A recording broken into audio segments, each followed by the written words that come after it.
Happy Black History Month, everyone, and welcome to this special edition of Upfront, Inside Atlanta's Entertainment Industry. I'm your host, Ray Cornelius.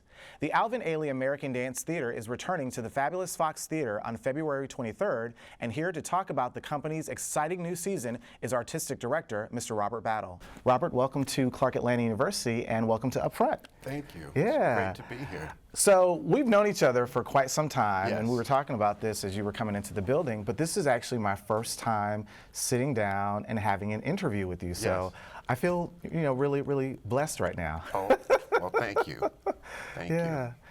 It's been 10 years, Robert. This is sort of a anniversary year for you, 2020. You actually started as the new artistic director of Alvin Ailey American Dance Theater back in 2010. Yeah. So how does it feel 10 years later?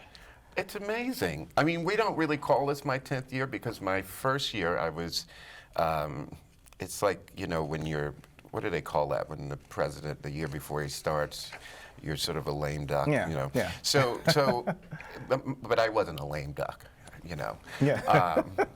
Anyway, but my first year, I was hired April 28, 2010, and I was artistic director. What was I? Oh, what was the name of it? Designate. Designate, there we go. Thank you. Oh my gosh. Artistic director designate for a year. So I worked alongside Judith Jamison for a year, and then I took over in 2011. So it's kind of, we're saying my 9th season, but my 10th with the Ailey Company. And it's amazing. I mean, there continues to be discoveries, new audiences, new works that really kind of really reach people and create conversation, and new dancers. I mean, practically the whole company now are dancers that I hired. So more and more I feel comfortable in my shoes as artistic director of a company that has lasted 61 years. Yeah. And I'm only the 3rd artistic director of that company. And for a boy from Liberty City, that's pretty good. Yeah, yeah. You mentioned back in 2010 when talking to the New York Times that you did not see this as a job, but you saw this as a calling. Yeah. How did you know that dance was your calling? And I'm asking you this because we're in front of a student audience here at Clark Atlanta University, and they may be trying to figure out what their calling is. So how did you know that dance was your calling? How did I know? Well, I grew up, as I said, in Miami, Florida, in Liberty City. And it's a relatively poor neighborhood. But I wasn't aware of that. My mother, she was a school teacher. She taught English in the public school system. She had a group called the Afro-Americans. It was 4 of her friends who did song and poetry relating to the Black experience. So I was hearing the words of Maya Angelou and of Langston Hughes and of different people who really meant something to the culture in terms of where we came from. So I sort of had an understanding of that as a child. I didn't know it was the performing arts, right? I didn't know it. I just thought that everybody sort of experienced this in their home. She was also the pianist for the church we went to, Wachter Temple AME Zion Church. So I'm AME. Yeah. Yeah. So I was. And we had a piano at home, and she would practice at home, the hymns and all of that stuff. And she would teach me songs. The first song she taught me was That's Entertainment. Wow. Look what happened. Right. You see how that goes? Yeah. And she also would watch movies, the old-fashioned movies of Fred Astaire and Ginger Rogers, Sammy Davis Jr., you name it. And so I would imitate that. But I still didn't know I wanted to be a dancer because I was born completely bow-legged. Okay. Wow. Yeah, okay. I had to have braces put on my legs as a child while I slept, and special shoes so that my legs straightened out. Yeah. So the notion of dancing was not in anybody's, sort of mindset for me. Yeah. So I started by singing. I was one of those kids who had the fortunate or unfortunate situation of having a really high voice. So I was a soprano. Okay. In the church choir. Wow. Yeah. Yeah. In Liberty City. Yeah. I was picked on a lot. And then they discovered that I had an ear for music because I went to the piano and I just started to play. And so I had a piano teacher that would come every Sunday for $6 and give me a 30-minute lesson. And then sort of as I grew up, I'm about 12 years old, my soprano voice became the baritone that you hear today. I was going to say, yeah. Yeah, it dropped. Yeah. It just went. It had some cracks on the way down, too. It was not good. And I used to imitate Michael Jackson. This is when, like, Billie Jean first came out. I think we all did. We did that, yeah. Some people got the curly perm. I said that's too far for me, but Yeah. I did moonwalk. And so dance kind of was the natural thing. I also studied martial arts because when you're a soprano playing classical music, right? Yeah. Liberty City, Living in, people want Miami. to Okay. beat you up. Yeah. So I was bullied quite a bit. But my friend's father was a third-degree black belt, and he started to train us in martial arts. So I already had the physical kind of awareness of my body. And so when I went into dance, it kind of made sense. But I didn't know that I was going to be a dancer until I saw the Alvin Ailey American Dance Theater.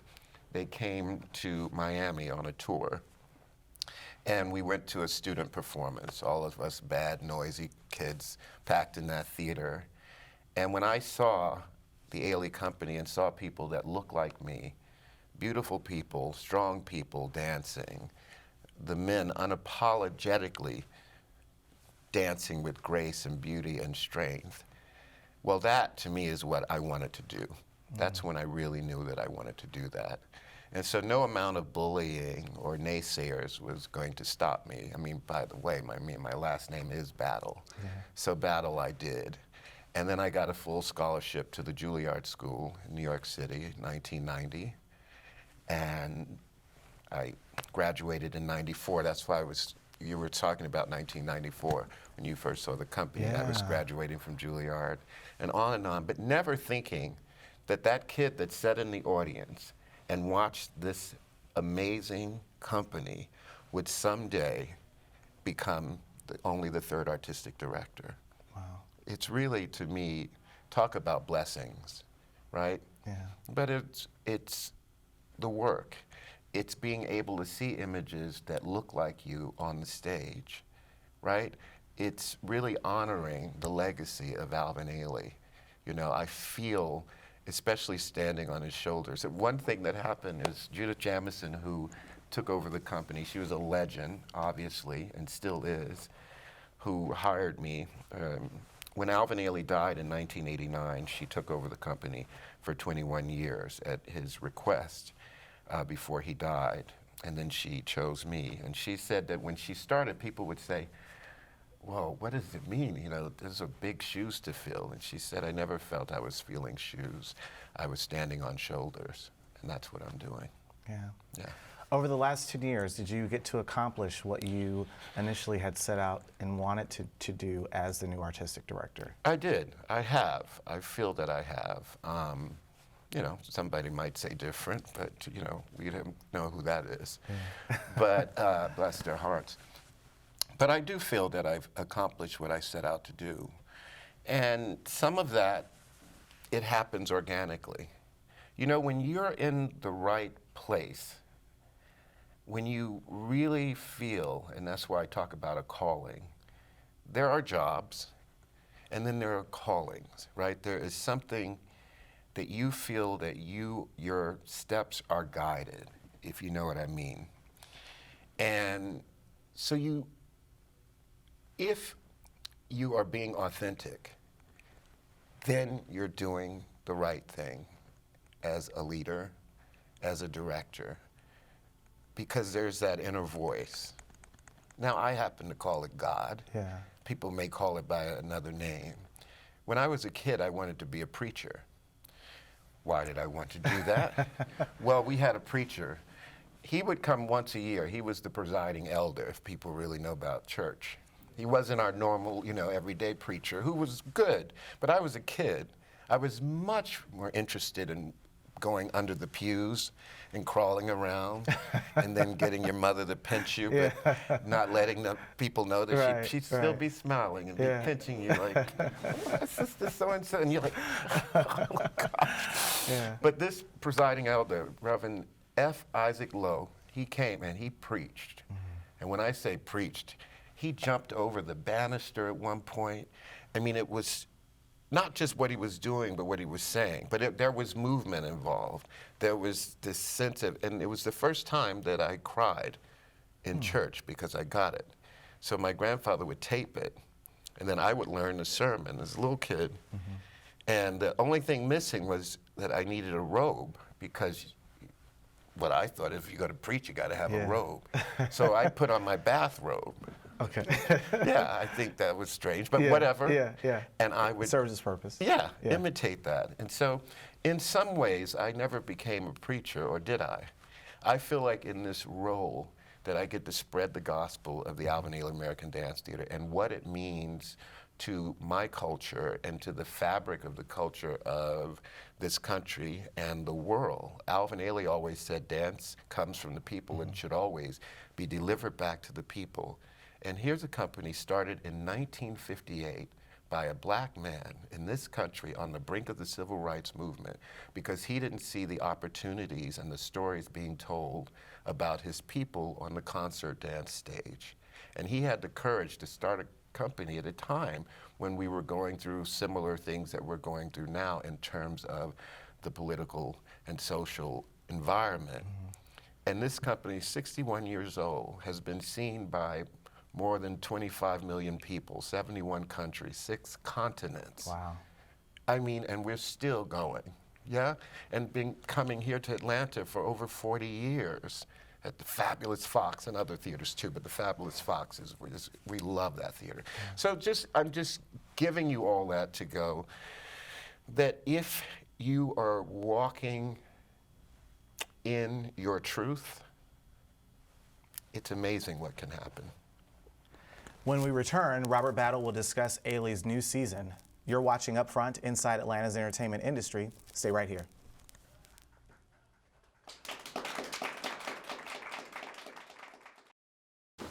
What to expect when you're expecting a teenager. Today we're talking about how to wake up your teen, and this works literally every time.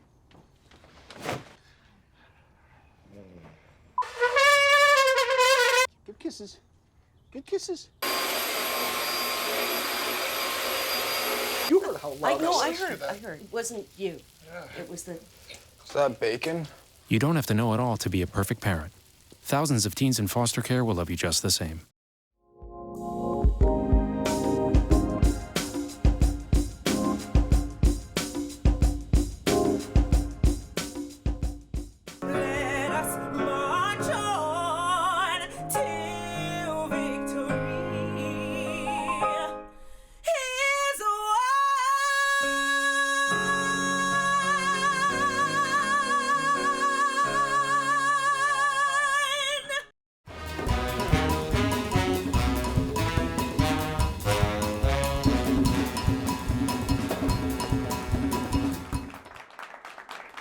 Welcome back. I'm here with Artistic Director of the Alvin Ailey American Dance Theater, Mr. Robert Battle.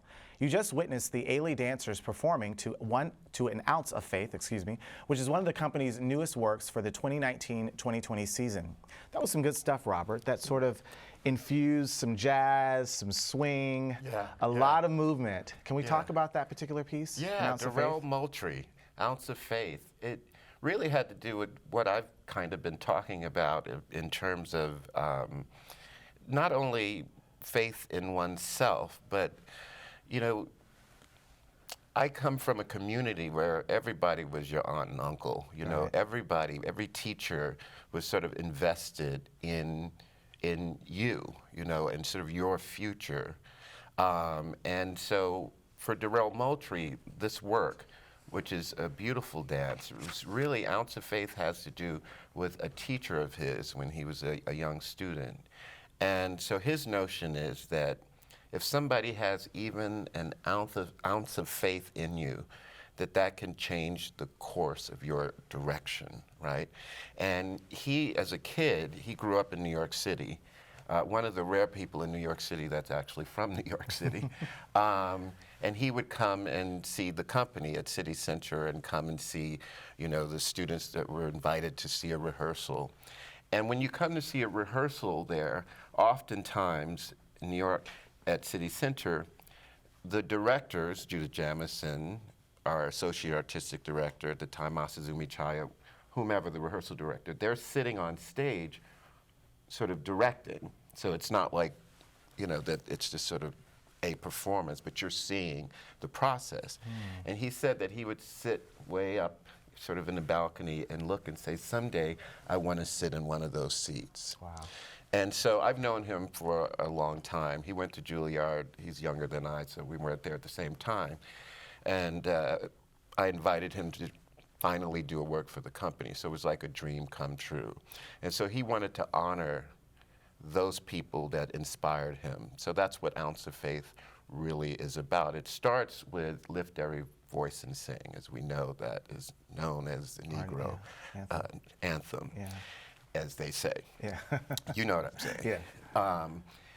But I think that's very important because he's trying to say something about our past and about how we come through, not alone, but with the help of others that sort of bring us along, that it's not enough to just make it, but it's also, and I think Alvin Ailey was very keen on this. That's why he started the Ailey School. That's why we have the arts and education programs that we do that go into schools that people who otherwise wouldn't have the opportunity to have access to dance or to the arts.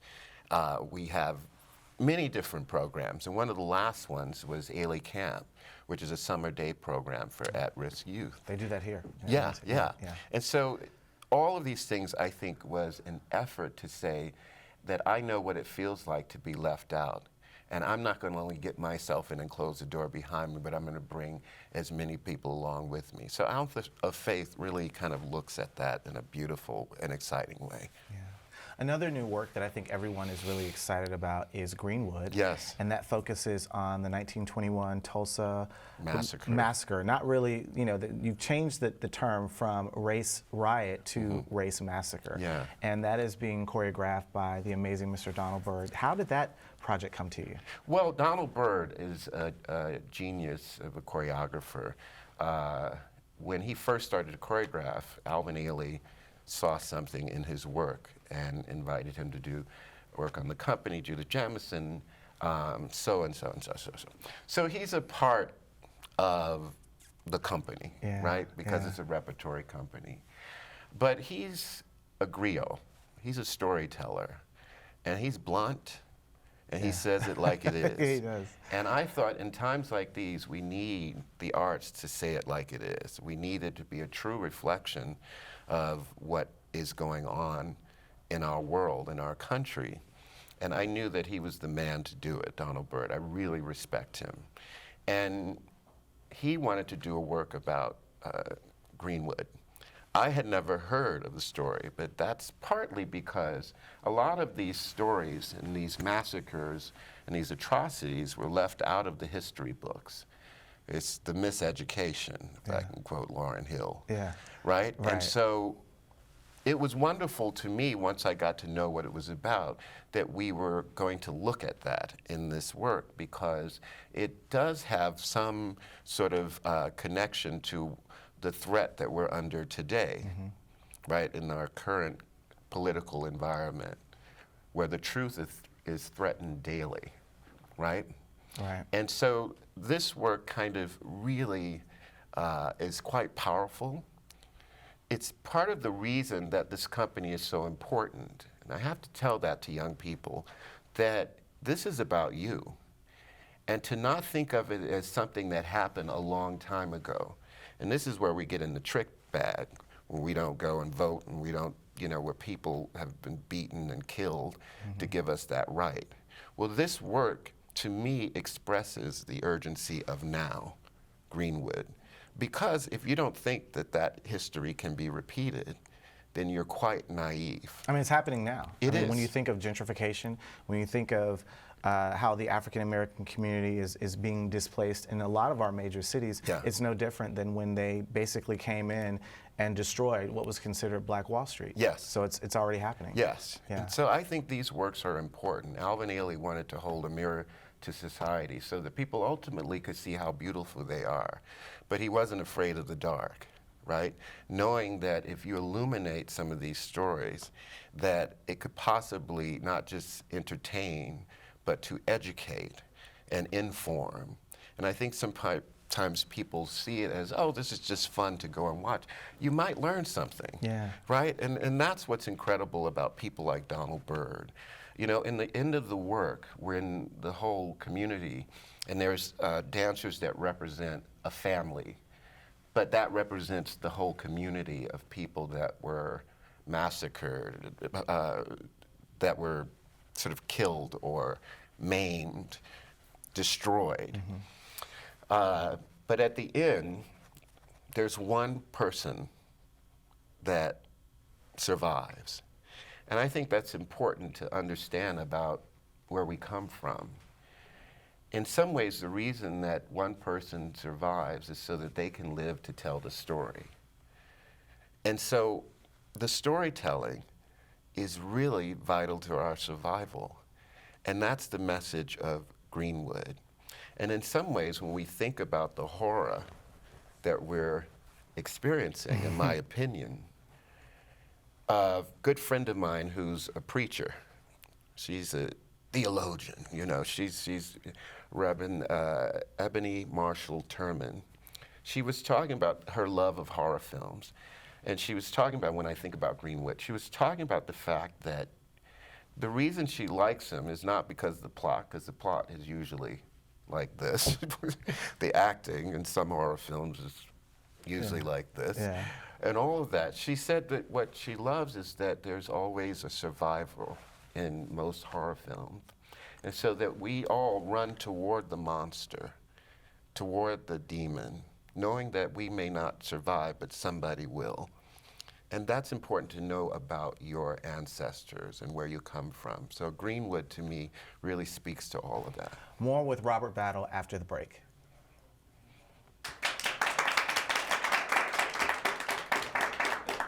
There's so many rewards in life. You coming into our home was one of the greatest rewards we could have ever had. You know, it took 20 years, and I got my third child, who was 17 at the time.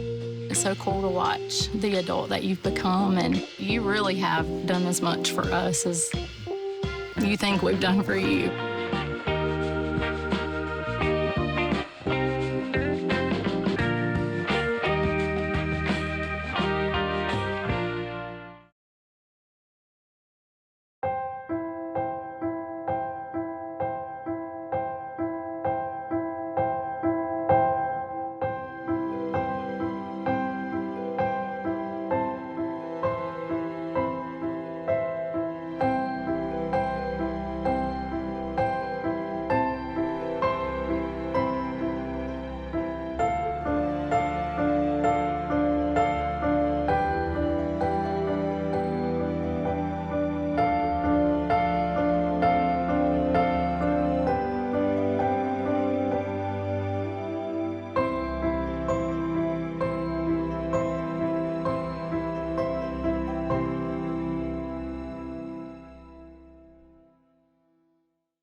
Welcome back to the show. So Robert, it's 2020, new decade, and you're moving sort of into, I guess, the second phase of you being the artistic director for the company. What do you forecast for this next decade? You know, that we continue to tell those stories, you know, that are important. I mean, I think right now we have a responsibility. I mean, this is where this company shines. And you think of why the company started in the first place, and you think of where we are now as a country. I mean, this is what Alvin Ailey, I think, wanted this company to be, a beacon of hope in a time of turmoil. But also that we bring joy to people. We want to continue to spread that joy. We want to make sure that people who may be 18 and under understand that this isn't just your grandmother's company. It is, but we are reflecting things that you need to know, right? And that when you come and you support this company, in some ways you are It's about your value system, yeah? I mean, it's not just about sort of, and everybody wants to be famous, right? You know what I mean? That's just the way it is, overnight success, whatever, and you know, ooh, I'm in the tabloids. Anybody can get in the tabloids. But I want people to understand that there is beauty in the stories that we tell, and those 32 dancers that uplift you, that feed your soul, you know, that you can sort of step away from your devices and see a company that reflects our common humanity. That is so important. And I'm going to sort of make sure that that is what the company continues to do for another 61 years. I won't be around for that 61 years. I'm going to tell you that. Well, you know, I'll be in Connecticut. But that's what I want to make sure of, that we continue to reflect the audiences that comes to see the company, and that we continue to have new audiences. You know, people in this company, people bring their children and their children's children. It's a tradition of coming to see the company. Why? Well, there are many reasons, but one main reason is a work that Alvin Ailey choreographed in 1960, a couple of years after he started the company, called Revelations, which, I mean, people, you know, people don't sometimes care what else we're doing. You know, especially here in Hotlanta, you know, that they come to see Revelations because it's a suite of spirituals that expresses the experiences of African Americans. And we know in this country, and we know that spirituals are not just songs, but sometimes they were messages. They were really about survival. And he choreographed a suite of spirituals that expresses ultimately hope from despair. It starts with I've been buked and I've been scorned. It ends with rocking my soul in the bosom of Abraham. And so no matter if it's 2020 or if it's 1960, a masterpiece like that needs to be seen. When I saw it as a kid, look what happened to me. And there are many stories like that about Revelation. So we will keep revealing, Ailey Revealed, these stories that keep us sort of focused on the future, and that we can do this together. But we have to acknowledge our past in order to move forward. So that's my intention, to make sure that we continue to do that. Well, Robert Battle, thank you so much for being a guest today on Upfront. We're really excited about you guys coming back to Atlanta, Fabulous Fox Theater, February 20th through the 23rd. And I'll definitely be there opening night to see all of those good things, Ode, Revelations, all of the works that we talked about today. Absolutely. All right. Thank you so much. Thank you. All right. Well, that'll do it for today, folks. Upfront Inside Atlanta's Entertainment Industry airs every Saturday morning at 9 a.m. on Atlanta's Jazz Station, 91.9 WCLK, and online at WCLK.com. I'm your host, Ray Cornelius, and thank you for watching. You guys enjoy that?